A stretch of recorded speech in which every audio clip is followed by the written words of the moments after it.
It's graduation day at Kirigaya Minami Middle School, somewhere in rural Japan. Hisako Ichiki has just received her diploma, but she has reservations about attending the ceremony. She thinks she really doesn't belong there. A girl suddenly calls out for her out of nowhere. It's one of her old classmates, and she hands her the second button of a certain boy. You see guys, this gesture is a whole Japanese teenage tradition where graduating boys give the so-called second button of their uniform, the one closest to their heart, to a girl they like. Now you might be wondering why Hisako's feeling ill at ease at her school. After all, it appears like things are going well for her. This other girl seems like a friend and it looks like someone has a crush on her. Well, if only that were true, because we immediately find out that Hisako's classmates are just playing a prank on her and they think that she's, well, kind of a creep. But she's used to this, so Hisako doesn't really pay it much mind. That is until she checks the back of the button she just received and sees that there's a note stuck to it. As she's about to open it, a shadowy figure appears behind Hisako, but they suddenly disappear the moment she turns her head to get a good look at this figure. Hisako then reads the note, and it contains a message telling her to meet someone at the temple behind the school. To make matters even weirder, the person who also wrote the note refers to themselves as a so-called friend. Hisako's clearly shaken when she sees this, but she brushes it off when her mom gives her a call on her phone. Later, Hisako goes to the temple and sits in front of the shrine. She has no idea why she came because she knew that there's a chance that she's just getting pranked again. Suddenly, she notices someone among the trees looking at her. Hisako gets creeped out and starts shaking her head, thinking that she just must be hallucinating or something. But then, the same shadowy figure from before appears in front of Hisako. The figure seems to know her. She then asks if they were the one who sent her the note, and the dark figure admits to it. When she asks the shadow what it wants from her, the figure suddenly hands her an omamori, a good luck charm that wards away evil, shaped like a bulky suit of armor with a little person inside. Hisako is shocked to see this little trinket and asks the figure where they got it. We then get the reveal that this shadowy creature in front of Hisako also knew the boy that she saw earlier staring at her from the trees, an old friend of hers named Tsubasa. Things take a malevolent turn when the figure starts accusing Hisako of being responsible for Tsubasa's death, as she gets flashbacks of what happened in the past. It turns out that Tsubasa was bullied, which drove him to a very dark place. Hisako herself still feels guilty about this, thinking that she didn't do enough to help him back when he was alive. In the present, Hisako has a breakdown as the shadowy figure creeps up towards her to reveal a pair of otherworldly bloodshot eyes. As the figure comes closer, it tells her that the time for sorrow is over. It's now time for vengeance. Hisako closes her eyes in terror. When she opens them, she finds that the figure has disappeared, and all that's left in its wake is a Wara Ningyo, a Shinto voodoo doll with charms scattered around it. Suddenly, Hisako feels something tap the back of her head, and when she turns around, she is absolutely mortified to see the ghost of Tsubasa floating right behind her in the same pose he was in when he died. Hisako runs out of the temple and hops on her bike in a panic, but Tsubasa's ghost follows her. In her panic, she fails to notice a car across the intersection when she gets hit. But a wave of bright red energy suddenly forms around Hisako at that very moment, and when she gets herself together, she notices that she's completely unharmed. But Hisako freaks out again when she finds that there's a gigantic, bright red figure dressed like a samurai waving to her when she turns around. Hisako reflects that this is the moment her life changed forever. Everything she tried to avoid came crashing down on her all at once, and she was so scared. A news report about Hisako's accident comes up on TV the next day. We discover that the car was totaled in this whole event, and the driver is now in a coma.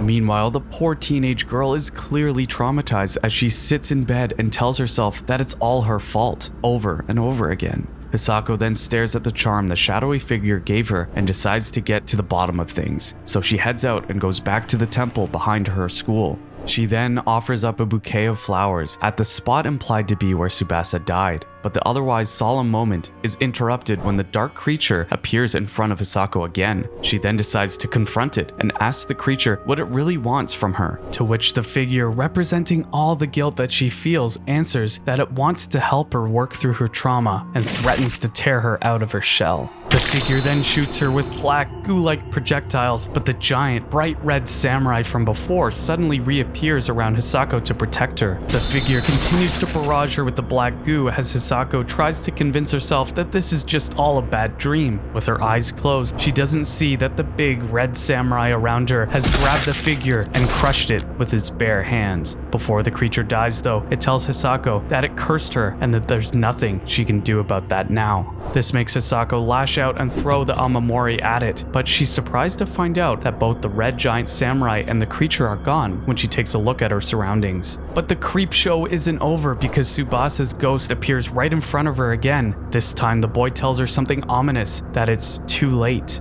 All of a sudden, Hisako gets a phone call from someone who tells her that Tsubasa's old gym coach had passed away that morning. We also find out that this gym teacher was one of the people who bullied Tsubasa back then. Hisako drops the call, and all she can do in this moment is wonder, what the hell is happening? More importantly, she asks herself what that big red samurai really is, and why is it protecting her? Sometime later, we find Hisako inside her room staring at a crack in her ceiling. Black veins creep up around her face as the crack reminds her of the shadowy figure, but she doesn't notice them. Because in this moment, Hisako is reminiscing. She remembers the time when Tsubasa told her that he was gonna drop out of school. At the time, all she told him was how punk rock it was of quitting school altogether. But in the present, she wonders if she could have told Tsubasa something else, something that would have saved him from his fate. Her thoughts are interrupted when she suddenly sees the skies in her memory turn into the same red eyes of the shadowy figure that cursed her, and she finds a small note in the palm of her hand when she opens her eyes. Hisako then decides to head out of her house to get some air and clear her mind. She's hanging out in the steps in the front of the local river when a girl with white hair, thunderbolt-shaped earrings, and an X-shaped pin on her jacket walks up to her. The girl introduces herself as Mei and asks Hisako if she was the girl from the car accident on the news. Hisako denies it, but Mei tells her that she has nothing to worry about. In fact, Mei is willing to show Hisako her own secret. She pulls out a toy from her pocket, charges it up with electricity with her bare hands, and makes it play some music.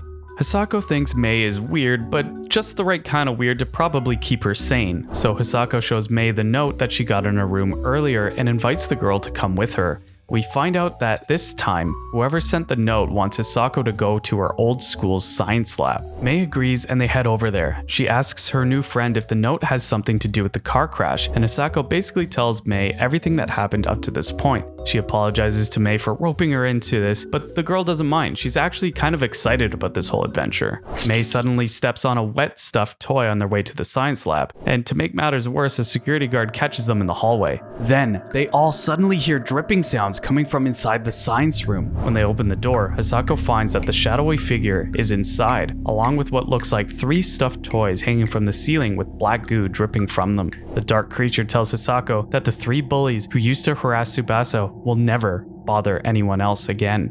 It then notices Mei, and Hisako points out to her that this was the shadowy guy she was talking about. And when Hisako tries to ask the security guard to help them, she's shocked to see that the man is transformed into a monster whose face is made up with a mass of worms. Hisako tells Mei to make a run for it, but her friend stands her ground and blasts the monster with a gust of wind she conjured from her bare hands. However, it doesn't knock out the monster as the shadowy figure bursts out of its face. Hisako desperately tries to swat it away with her hand, but she's surprised to find out that she has absolutely wrecked it when the red giant samurai forms around her to kill the shadowy man again. Somewhere else, some weird guy is hiding in his closet. He wears a bucket on his head with tubes attached to it. These tubes are then connected to charms pasted all over the closet's wall. Curiously enough, there's a photo of Hisako right in the middle of the room. Later, Hisako finally starts the next chapter of her life as she attends the entrance ceremony of Iridori High School. She remembers the incident at the science lab and how there was a news report that the 3 students the shadowy figure mentioned were found dead the next day. Still, things seem to be looking up for Hisako when she discovers that Mei is going to be her classmate. We also find out that Mei's full name is Mei Iragashi, and suffice it to say that the 2 girls really hit it off. A flashback reveals Hisako in middle school as she and her friends play kokori, the Japanese version of a Ouija board, after class. They place a coin on top of the board and it starts moving. Hisako's friend Sayaka thinks Hisako's moving the coin, but she denies it. The third person in their group, a guy in glasses who really resembles the creepy guy from earlier, remains quiet through all of this. And when they're done playing, we find out that both Hisako and Sayaka have no idea who this guy was. They each thought the other brought him along. Back in the present, Hisako and Mei are enjoying some good old-fashioned truancy as they hang in the sidelines while their classmates have gym class. Mei shows her social media thread centered around Tsubasa, and she asks Hisako if she still has that armor-shaped omamori. Hisako tells Mei that she literally can't get rid of it. She's tried throwing it out, but it keeps showing up in her pocket. Hisako then gets curious and asks Mei about her elemental powers, specifically about how she got them. Hearing this makes Mei fall silent as she remembers the first day her abilities manifested. We then go to a flashback where we see Mei and her family have just moved into a new neighborhood. One morning, her mom told her to introduce herself to the next door neighbor. Mei begrudgingly agreed and headed there after school. Just as they're about to approach the neighbor's house, however, a cat shoots past Mei and hides behind her leg. She then sees a dark figure peering behind the house front door, and we find that it's the same creepy guy from before in the closet. He's even wearing the same bucket from before. Mei approaches the door and asks the guy if the cat belongs to him. Without saying a word, the dude grabs the cat, and Mei is shocked to see that the kitty transforms from a docile house pet into an absolute feral beast. The cat then scratches Mei's arm as the weirdo apologizes and closes the door. Mei doesn't notice that her wound has started to let out black smoke from it. That evening, Mei is taking a nap, and unbeknownst to her, a shadowy figure with red eyes is watching her as she sleeps. Mei gets up from bed, and she hears her parents arguing. She goes down to the kitchen and gets roped into her parents' squabble. The fight gets so bad that her dad hits her in the face. And if the Thunderbolt earrings and X-shaped pin she wears still hasn't given you a clue, the fact that Mei summons a literal storm inside their kitchen after her dad hit her no doubt brings the point home. She's a mutant, very similar to Storm. Heck, her hair even turns white after the first time she activated her weather powers, and at that moment we find out that Mei's actually homeless as her dad kicks her out of the house after their whole fight. In the present, Mei suddenly gets hit in the face with a ball from one of her classmates, a girl named Nico Minoru. Another classmate tells Mei that Nico's pretty much a mean girl and she comes from a weird family of psychics. Nico then stares at Hisako and Mei. When they ask her what's up, Nico remarks how interesting it is to discover that they're mutants too. Because come on guys, there may be a weird shadow monster and ghost in the story, but don't forget we're still talking about an X-Men comic here. Time passes and we find Hisako and Mei during a rainy day at school. They find Nico sitting on a table and playing with a crystal ball as she reads the fortune of a girl wearing a cap with bunny ears. Both Hisako and Mei wonder if Nico's really a psychic, but they simply just can't tell. Hisako then remembers she has to go home early today, so she bids Mei farewell and hops on her super cool Honda Raccoon motorcycle. She then notices a hooded boy her age standing in front of her school's gate just as she was about to leave. She glances at the boy and she can't help but shake the feeling that she knows him from somewhere. Fast forward to that evening, and Hisako's mom finds that her motorcycle has a large scratch on its side. She asks her daughter if she got into an accident and informs her that one of her old classmates from middle school, a boy named Amano, has been depressed after his friends died. These same friends are the 3 bullies that the Shadow was talking about earlier at the school. Hearing about Amano makes Hisako rush to her room. There, she grabs her old yearbook and confirms that the guy she saw in front of her school earlier was Amano. It's then revealed that Hisako didn't just pass by Amano earlier as we move back in time a bit. We find Amano grabbing Hisako by the arm. A freaked out Hisako then pulls her arm away from Amano as she speeds away from the creep, but she ends up falling from her bike, which explains the huge gash her mom saw on it. At that moment, Hisako then suddenly sees the ghost of Tsubasa chastising her for trying to run away again. When Hisako looks at Amano a short distance away, she discovers that the boy is being possessed by the Shadow Man. So Hisako gets on her bike and we find out that she's learned to control her powers at this point in time. The big red samurai armor appears around her as Amano channels black energy to shoot at her with a barrage of box cutter blades. Hisako's armor successfully deflects the blades. She then counters Amano's attack as she runs him over with her motorcycle and sends him flying. Hisako recovers to find that Amano has become fully possessed by the Shadow. The boy then asks her if she knew how Tsubasa died. He then grabs one of his box cutter blades and uses it on himself, to the horror of Hisako. To make matters worse, Hisako finds a gaggle of onlookers recording what had just happened with their phones. Fortunately, Mei's nearby. She goes full best girl mode and rushes to Hisako's side. Mei zaps the onlookers' phones with her electricity powers to make sure that Hisako's secret doesn't really come to the public. Then they rush out of there thinking that the crisis has been averted. Unbeknownst to both Hisako and Mei though, a girl with blue-green hair has been recording everything from their school's balcony. Curiously enough, this girl can summon lightning on her fingertips and even eat it too. A few days later, Hisako and Mei are living life as regular high schoolers when Hisako suddenly receives a video on her phone showing her fight with Amano. Mei says that she made sure to zap all the phones back then, but all Hisako can think of in this moment is how bad this situation is. The video is going viral. Later, we find that weird guy from before is watching an old video of Amano and his crew bullying Tsubasa back when he was alive. It's then revealed that this guy is acquainted with the girl with the blue-green hair from before. We also find out the boy's name is Kageyama, and as for the girl, well, all we learn for now is that she has a strange purple scar running up her thigh. In any case, Kageyama and the girl talk about Hisako. He tells her that he knows Hisako from middle school, and the girl thinks that Kageyama was the one who gave Hisako her powers. Kageyama denies this, but he tells her that he has other good secrets. But he tells her that he has to go meet his friend before leaving.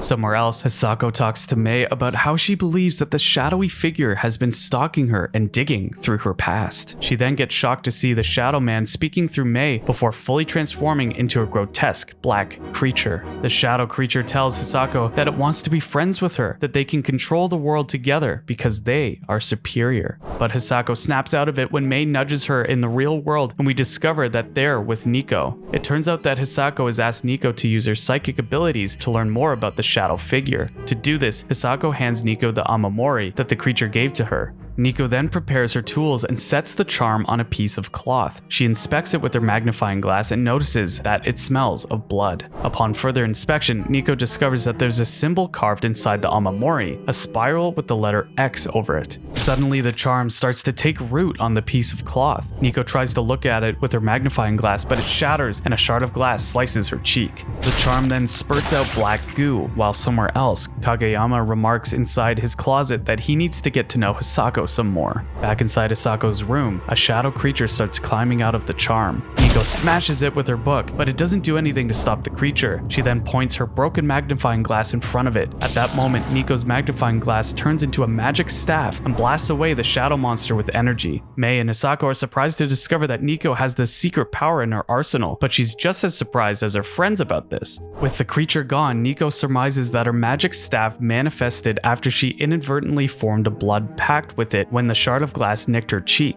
Somewhere else, we find out that the girl with the blue-green hair's name is Surge, and that she's working as a companion. Her creepy client tries to touch the purple scar on her thigh, but Surge stops him when she puts her hand on his head and electrocutes him. She also robs the guy too. Later, Surge strolls along the streets. As if by chance, she walks past Mei and Nico, and Mei senses that she's bad news. Still, Mei brushes away the thought and asks Nico if the Shadow Man is a mutant too. Nico says it's possible. Mei then wonders if Hisako's gonna be alright. Nico tells her that she's not quite sure, but what she does know is that there are rumors of a cult in their city that does blood rituals. We then find out that Kageyama's family belongs to this secret cult, and Nico reveals that it's made up of a bunch of fanatics who call themselves Homo Superior, aka mutants, who believe they're the necessary step in human evolution. Ever more concerning is the fact that the cult symbol is the same one she found carved into Hisako's omamori. Nico then tells Mei that the only reason she knows about all of this is because her grandmother, who is also a mutant psychic like her, used to be obsessed with this cult. Nico has her grandmother's notes about the secret society. After hearing this, Mei gets all pumped up thinking that they have to fight an entire army of mutant cultists. She then brainstorms what would be their team name and they land on the X-Men on account of Mei and Hisako's bad grades in school. Mei even asks Nico if they should let their classmates in the X-Men, mainly Natsu, the girl with bunny ears that Nico always hangs out with, and Mori, a girl with an eye patch.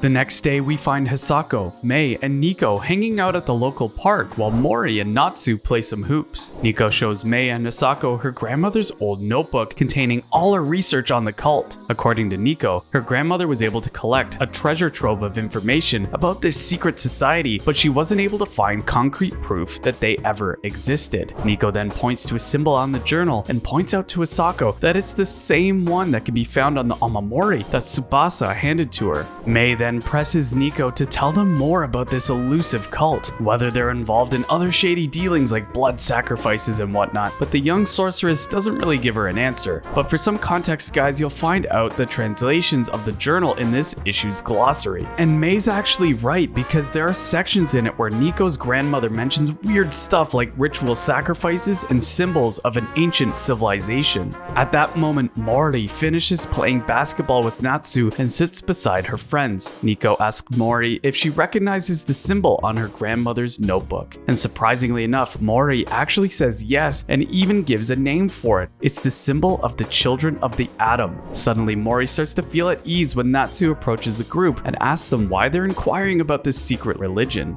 Nico tells her that they think that the cult and Hisako's stalker are somehow connected. May wonders too if Tsubasa happened to be part of that religion, since he was the one who gave Hisako the charm. While all this is happening, Natsu falls quiet and starts to brood. Nico notices this and correctly guesses that she knows something about it. At that point, Mori starts to get antsy and she tries to leave, but Natsu tells her to stay since it doesn't matter anymore if they find out the truth. We then get the big reveal that both Natsu and Mori's family members are of this freaky cult. She tells the others that it's super secretive. They're not even supposed to mention it to anybody. The story then shifts its focus on Kageyama, the same boy who's been stalking and tormenting Hisako ever since the start of this series. He reveals that he's an otherwise normal teenager, except for one thing: he can hear people's thoughts, and vice versa. His mom got so freaked out when she found out about his powers that she straight up tried to take him out when he was a kid,